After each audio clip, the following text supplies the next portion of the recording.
So, hi, Will. How are you doing? Hey, how's it going? It's good. It's good. So I will tell for everybody who is listening right now that you are one of the key speakers for Amazon Forum in June. That will be held on 20th of June in Kiev. And I just wanted to introduce you to the audience so they will know you better, because a lot of people, they don't speak English, so they actually don't know who you are. Okay, well, then a little bit about myself. I've been selling on Amazon and eBay and online in general since I was, say, 16 years old. I was working at a Target store, if you guys are familiar with that. And through high school, I was always doing entrepreneurial things. Through college, I started private labeling from China, a couple different products, and just whatever I saw I could make some decent money on. And then when I graduated college, I started working full-time with my brother. And luckily, my brother, who is 6 years older than me, he is also very entrepreneurial, and he's probably where I got it from. And so he had also been importing from China and selling on eBay and Amazon since, say, 2004, 2005. And so basically we joined forces together, used our family's extra warehouse space they had from their manufacturing company, and really kind of went full-time with Amazon. And within a couple years, we were doing close to $7 million a year in sales on Seller Central. For me, it got to a point when I said, this isn't really what I want with my life. I don't want to be managing warehouse workers the rest of my life. I don't want to be doing kind of the day-to-day maintenance. This isn't what I kind of saw for myself. I saw that I want to do a lot more, travel the world, see everything. And so I pivoted my Amazon experience and started consulting more and more. And so as my brother and I were selling on Amazon, we'd have a ton of brands come to us and say, hey, I need help on Amazon. And we would say, okay, we can help you out. And either they would want consulting or just us to sell their products. And so I broke off and kind of just opened up a consulting end to manage brands' Amazon accounts and do the Amazon that way. My brother still runs the warehouse, and that's going to do close to $20 million in sales this year. And so we have kind of a perfect working relationship where no matter what the brand wants, we have a way to help them make more money and help us make more money, all through using Amazon. Okay, I see. And also, as far as I remember, when we met with you on Shenzhen, I remember we met in Shenzhen, you were running a closed mastermind group. So you also have a course or something like that. Is it correct? So yeah, I did have a mastermind group at one point. I sold it actually back maybe a full year ago or a year and a half ago. And so I've been doing full time with the consulting. I've been thinking about doing a Slack group or some sort of group where people can chit chat and kind of bounce ideas off each other. But it really would have to come down to one of the major things I think a lot of these groups need is they really need a tiered system, so you only talk to people who are exactly kind of in your tier. Because when people start worrying about these multi-million-dollar level problems, like how should I do my taxes state to state, and someone who's doing $1,000 a year is thinking that they have those same problems, all it does is distract them from growing their business when really they don't have that issue yet. And so you'd want to think of some way where it's 1 to 5,000 in a group, 5 to 10,000, 10 to 20,000, and have some kind of group you could work your way up. So you're always with peers, and then maybe each group has one mentor who does $1 million a month, who can kind of guide everyone along the way. That would be kind of a cool group. So something like that, but yeah, I don't have anything currently. I see. That's actually something that we are building in Saleshub in Ukraine and in those all former USSR countries. And we're trying to do something like that. We have a starter group, and then we have advanced one when the people are joining only after they have some kind of income already from Amazon. Okay. Yep. So let's talk about your numbers. So what are they now? So just to give people overview of feel what kind of big you are right now. Oh, well, I was saying, I think last I've talked to my brother, which was 2 days ago, it's going to do $20 million in sales this year, or very close to, and he's doing it mostly through the Vendor Central program, not the Seller Central program. So that's something I'm going to be talking about a lot in Ukraine at the summit, and kind of explain to people how Vendor Central can be just as lucrative as Seller Central. So that will be I'll leave that as a teaser. But besides that, then too, we manage the accounts of publicly traded companies, multi-million-dollar companies, and so we manage tens of millions of dollars in sales too, on a daily basis with our consulting team. And we run the entire account from top to bottom. The only thing we don't do is actually ship the inventory physically and do their taxes. But besides that, we're handling it all. So between my brother's large account and him working with different brands and him private labeling, from me and my brother still have a little Amazon account where we private label out of, plus to me working with all these different companies who some of these companies are having their containers bought in China and from Amazon and then sent over by Amazon over the seas, and Amazon buys them before they even leave China. So it's like getting opportunities to work with all these big companies and all these new kind of beta programs. It really makes it interesting for me and helps me keep on like the cutting edge of Amazon. Wow, sounds great. And you're going to share some of those in Ukraine? Of course. Yeah, awesome. That's why I'm coming. Yeah, it's from me being in the Facebook groups and seeing people kind of talk about Amazon generally. Everyone usually has a very kind of straight and narrow path of first you do step one, then you do step two. And so I believe it's my job when coming to a conference and trying to help people out and grow their sales, is that it's my job to kind of introduce them to all the other ways they can make money on Amazon, to broaden their horizon and to let them know that there may be a different way to make money on Amazon that suits your needs and what your skills are and your competitive advantages better than maybe the traditional buy samples private label path. Actually, I'm really stoked about what you're going to tell to our audience, to me actually, because I don't know a lot of what you're like talking right now. I'm not using those programs a lot. And as I remember our like one of the last calls, and when you were talking about how to pick private label like products and reach out to manager and then to sell it. I mean, to become the actual seller on Amazon for this brand. And that was kind of like a new thing for me that day. Yep. That's like my brother's whole business model now. And so that's where we see brands who their Amazon account just looks atrocious. Where you go, okay, I recognize that brand name, but why do they only have 2 bullet points of the 5 filled out? Why do they only have 1 picture with a bad background? Why is their title just the product's name and that's it? They're really doing themselves a disservice. Not only does their brand look bad and it's giving their brand a bad facing to customers, but it's also decreasing the amount of sales you're getting. So it's a double whammy of bad stuff. And so when we can contact these companies and give them multiple opportunities where it's like, hey, if you just don't want to deal with Amazon, just sign up with my brother. He'll place a purchase order with you later this week. No questions asked. He just starts buying from you. Your life's easier. Your Amazon account gets better. Or if you guys want to really take control of it, we can fly our team out there. We can work with your team to really get your Amazon account up and running, get inventory into Amazon, get your account up and running, and then we can manage it from there and really kind of help you guys run the Amazon account through your own brand. Because you have to get in the mindset of the typical white picket fence American person. The dad is, say, 50 years old, the mom 50 years old.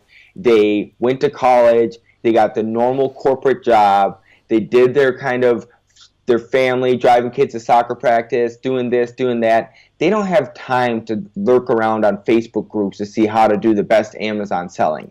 And so if any of you guys go to anyone, one of your parents or anyone in that kind of 50, 60-year-old range and ask them specifically, how do you sell on Amazon? What's selling on Amazon like? They're going to say, I have no idea what you're talking about.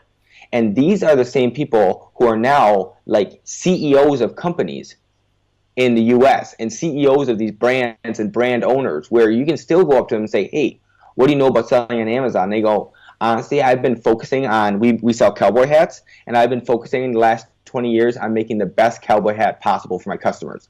I have no idea how Amazon works. That's not the way we think. And so if you can go and work with them and say, hey, you guys provide a really good product, customers love your brand, you guys have done 99% of the hard work. I just can come and help and do the last 1% of really giving yourself the best chance possible to get the most sales possible on Amazon and basically help people with money make more money. I see. So basically when you have this, like I will just to sum up all what you said, basically when you have this skill of how to rank products on or optimize products on Amazon, you can reach out to those brands and help them rank and help them to have sales from Amazon, because they actually cannot do it because they don't know how to do it. They're too old for these all new technologies. Yeah, it can be easily they're too old, or it just you don't know what you don't know. Yeah. They have no idea that there's 5 slots in the back end of each listing where you can just type keywords in. You know, like that's something that I noticed off the top of my head. You know that off the top of your head. You can go ask 1,000 people in the street right now, no matter what country you're in, they're going to have no idea what you're talking about. And it's not like rocket science, but at the same time, if they don't know those exist, then how are they supposed to have a rank? Sure. Okay. So let's say you want to start like a new business from scratch on Amazon. What would you start from? Would be it's like a wholesale or private label product, or maybe drop shipping? What would it be? So this is where, too, I think this is why I don't have a course, is because it doesn't really kind of take into effect the personality and the kind of externalities. And so you kind of want like a choose your own adventure. So it's like, are you starting with $1,000, $10,000, or $100,000? And then are you trying to make cash? Are you trying to make like an investment for the future? Make cash. Most of them are trying okay, to make cash. So it's like, so, you know what I'm saying? So like, you ask like a few quick questions, and you can kind of see like, okay, this is probably the best path for you. So say you're starting with $10,000. Okay, let's say $3,000 and make cash. $3,000, sure. And you're just trying to make cash. All right. Well, then I would go and try to do stuff like online arbitrage as fast as possible if you can find any opportunities like that. Right now, there's the Snapchat spectacles, the glasses. You can buy them for $130 on Snapchat's website, 1 week shipping. They're selling for $200 Prime on Amazon. Like, you make $45 a unit. You can buy up to 6 at a time. My brother just bought 18. Like, it's kind of thing where it's like there's dumb little opportunities that constantly out there. So it's like a quick click, you make $200. So now you have $3,200 instead of $3,000 starting out. You know, and so it's like just in the beginning, just be a grinder and take advantage of every little opportunity you can like that just to make your bankroll bigger. And then on top of that, if you can, on the side, go to Upwork.com and start doing side work for people on Amazon stuff and optimize their listings and do their work. And because then that way you get all the experience of creating listings, optimizing, doing all the Amazon stuff, but they're paying you, say, $7, $10 an hour instead of you having to spend thousands of dollars on inventory. And so if you just sit there and mess around on online arbitrage and actually pull the trigger and do stuff, plus you're doing these side jobs on Upwork, then say 6 months from now, instead of you having $3,000, you're going to have $10,000, plus you're going to be a genius when it comes to selling online because you've been doing all these different ways, you've been doing all these odd jobs, getting experience from all these different companies, and then you're going to have a real clear picture of, okay, this worked for this client had me do this didn't work at all, I noticed this in the market, it has a gap, so I think I'm going to build my business doing this way moving forward, and you'll have the cash and the experience to do it. Actually, we had the speaker last time in the forum, the last year. Mm-hmm. His name is Yuri. He's from Ukraine. And actually, he did exactly what you just described. So he went to Upwork. He found some clients, and he optimized their listing. He learned all the stuff that is needed to be learned to handle the Amazon. And now he's handling his own private label business, making $100,000 per month in revenue. So yeah, you're right, you don't need to have lots of money in your pocket to start making money on Amazon. Well, and two, it gets rid of the whole fear of, I see people who get frozen for 6 months trying to order their first private label product. At least if you have this going in the background, you're making cash and you're learning and you're not taking any risks. And so it's like, might as well do that stuff and actually move yourself moving forward instead of sitting there reading blog posts and Facebook posts all day and trying to debate on a private label product. It's a little bit more productive than that. Sure. Okay. How often do you launch new products? How is it working? So like, I don't like the word launch. Okay. Because it makes it sound like it's this large process where it's like I do all these different things to make sure it works every time. More times than not, we just try to sell a good product at a good price and it just works out. And so I try to find a product category and a keyword with lots of revenue, a little amount of reviews, and then from there, it kind of takes care of itself. So what my brother and I started private labeling some ping pong paddles. We sell like $2,000-$3,000 a month of them. Last I checked the count like once every 2 weeks. We sell like $2,000-$3,000 a month of them. It's almost all margin because we buy the paddles for $1, sell them for $20, and I think we have like five reviews, maybe 6 reviews. Whoa! And we've been selling it for 6 months. Is it like through Vendor Central or through Seller Central? Nope, Seller Central. Okay. We just noticed that people are overcharging for ping pong paddles. The table tennis and ping pong paddle keyword is actually not that competitive. The keywords, we spend $3 to get every sale on PPC, but we have $17 of margin to play with, so who cares?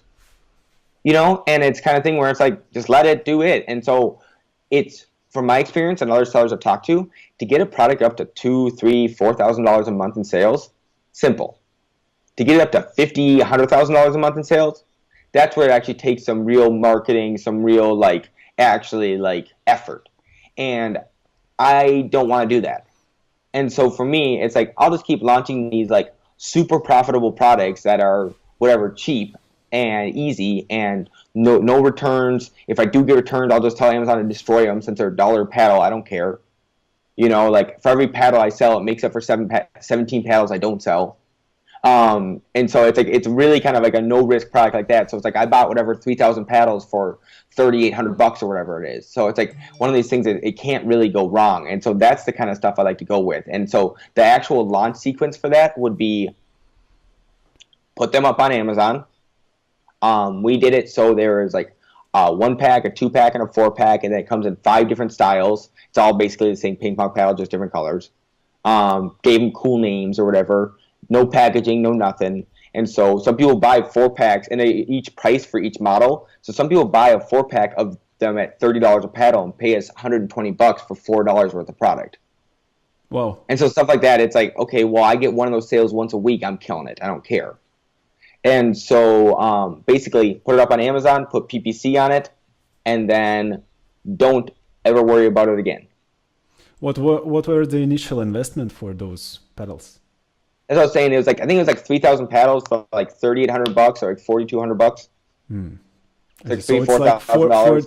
$4,000. All right. Yeah, for like 3. But I think I honestly might have paddles in stock the rest of the year though. Because like 3,000 paddles is a lot. Yeah. Okay, so another question for the newcomers to Amazon. What if the main player on Amazon in your new niche is Amazon itself? What would you do with this? Get out of it. Get out of it. You're not going to beat Amazon on price. You're not going to beat them on their own platform. They can just make themselves rank more than you. Like, you're not going to beat them probably on quality or sourcing. Like, what if you have a competitive advantage that you think you can do something better than Amazon, then go right ahead.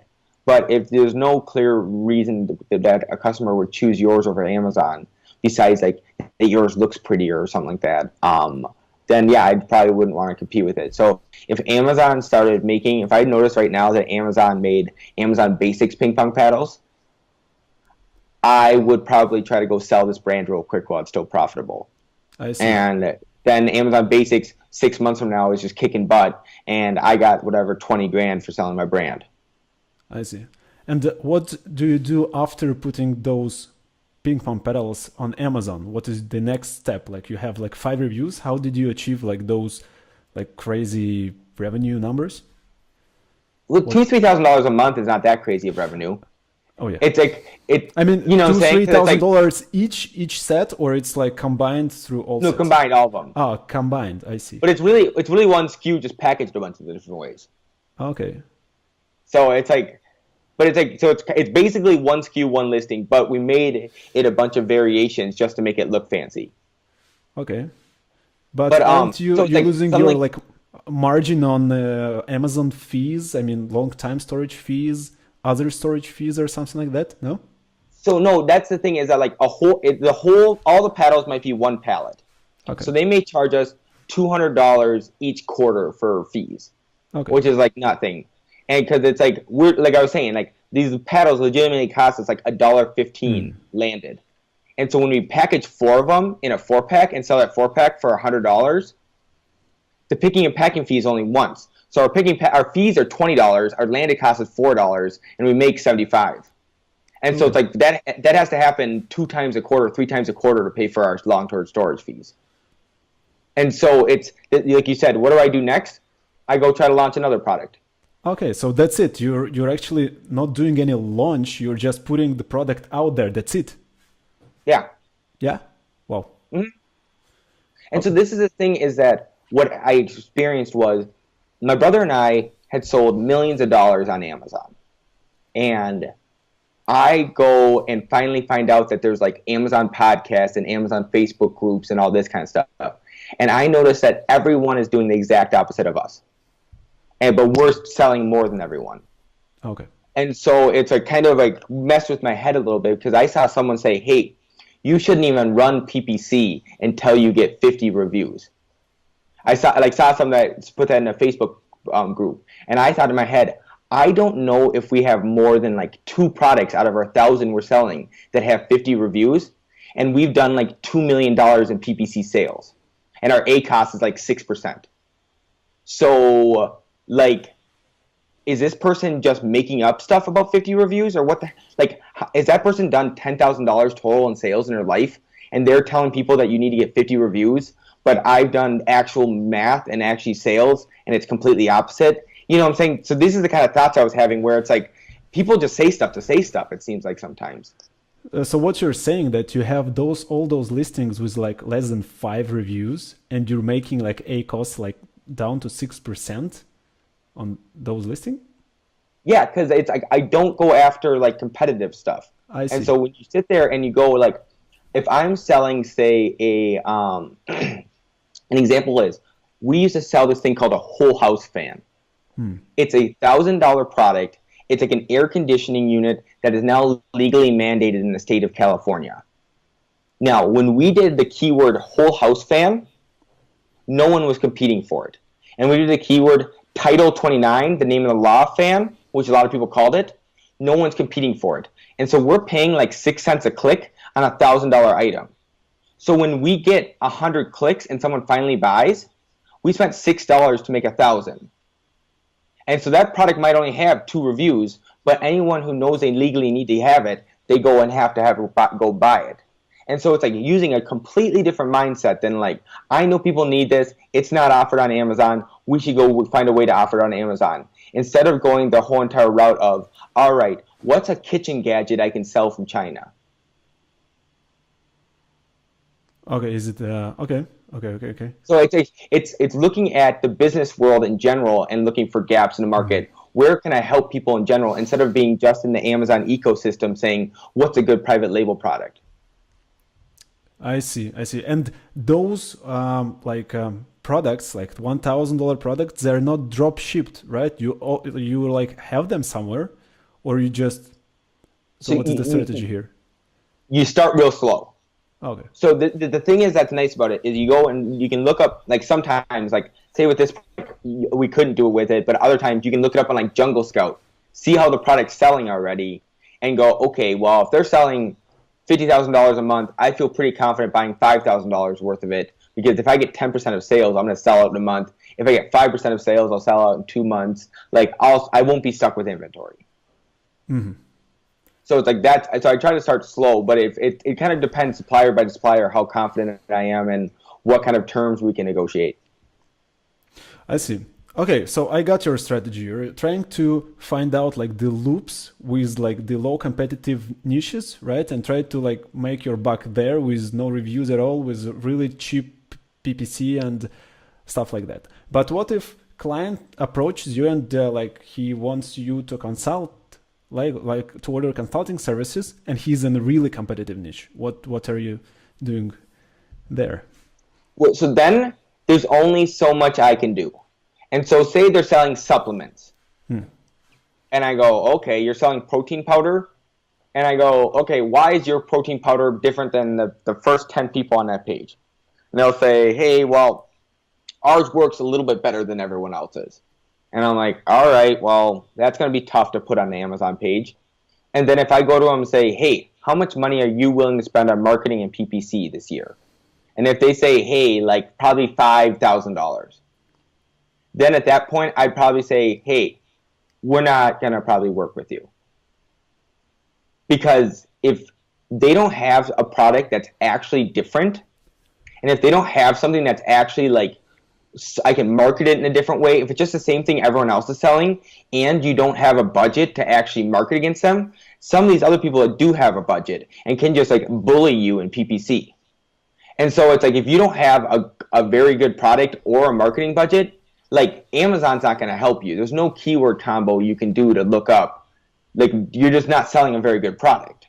But if they say, hey, I'm the only one that's organic and US made, then I go, okay, now we have some real selling points. All right, so let's go after 100% organic keywords in protein powder. Okay, now let's start working at, oh, and you guys have $30,000 to spend on PPC, and if we can prove we're profitable, you'll give us more money. All right, now we're kind of working. So like something like that, then we can start kind of finding ways to work together and start going after keywords. But if you're going to try to get into one of these competitive niches and you have a limited cash flow, it's basically impossible unless your product is that much better than everyone else's.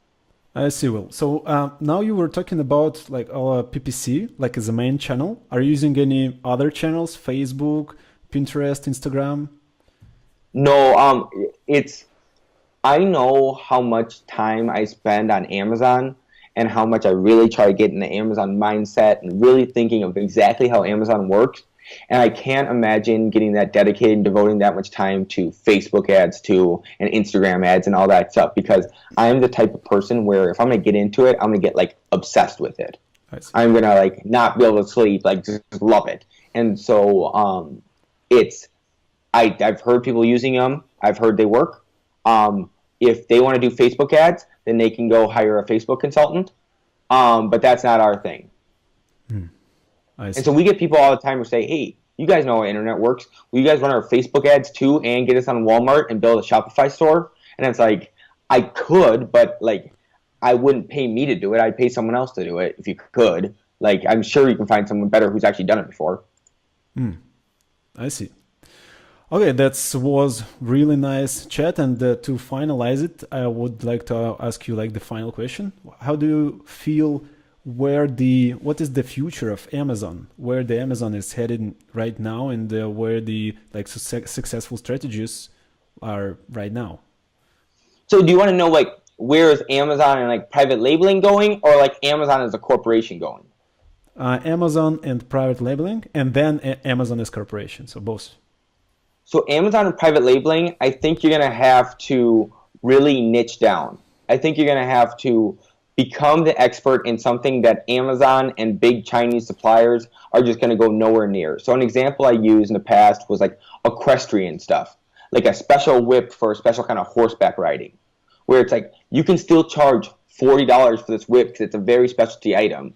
There's only 2 other competitors. Yeah, you only might sell 5 a week, but you make $30 a unit, you know, and it's like Amazon's never going to bug you. There's never going to be piggybackers, and you kind of just fly below the radar. And so if you can become like the equestrian expert, and then that's something too where you can actually make blogs and YouTube videos where someone would actually watch them. Or you're going to do like, I'm going to do the deep sea salmon fishing expert. That's going to be me. So I'm only going to sell accessories for deep sea salmon fishing. I'm going to sell it better than anyone in China or Amazon can, because they don't have the time or resources to actually become an expert in this and sit on the deep sea salmon fishing Reddit all day and chit chat with people. But I'm going to be the expert. I'm going to own this niche. I'm going to have a podcast. I'm going to be the man. I talked to a guy earlier who had a dent removal kit. Mm-hmm. And he is the dent removal guy. He has the #1 dent removal podcast, which is hilarious because, like, what is that? And he does YouTubes and videos of how to do dent removal and blah blah blah, and he has his own dent removal product, and basically it's like he's a one product, one dude company, and he's just a marketing machine, and like anyone in the dent removal industry now knows this guy. Oh, okay, and what are his so numbers? like that's how you can compete with Amazon in the future. I see. But then Amazon as a whole, I see them doing more and more of buying from our companies while they're still in China and sending them over themselves. I see them private labeling more. I see them working with brands more, kind of like creating partnerships and maybe exclusive stuff. And I don't think they really care about private label sellers. I see. So, and what about the Amazon as the whole? Like just they don't. That's what I mean. That's what I mean. Is like a whole. Oh, Is that I see Amazon, going more and more to China, more and more direct with brands, and less needing us third-party sellers. Okay. And what would you be speaking in Kiev? I'm going to be speaking on Kiev, I believe, Vendor Central, and how not only Vendor Central is great to sell direct to Amazon, but how to get accepted into the program and the bonuses it gives, like Amazon marketing services, banner ads, and an assortment of other things. So I'm going to kind of go deep dive into that, since most of the people are not aware of it, and kind of how they can supplement their current Amazon business with Vendor Express and Vendor Central. I see. Sounds awesome. Okay, Will, thank you for your time. That was a really nice conversation. So see you in Ukraine, and have a nice day, man. Yeah, I'll see you in June. Thanks for having me. Thank you. Bye.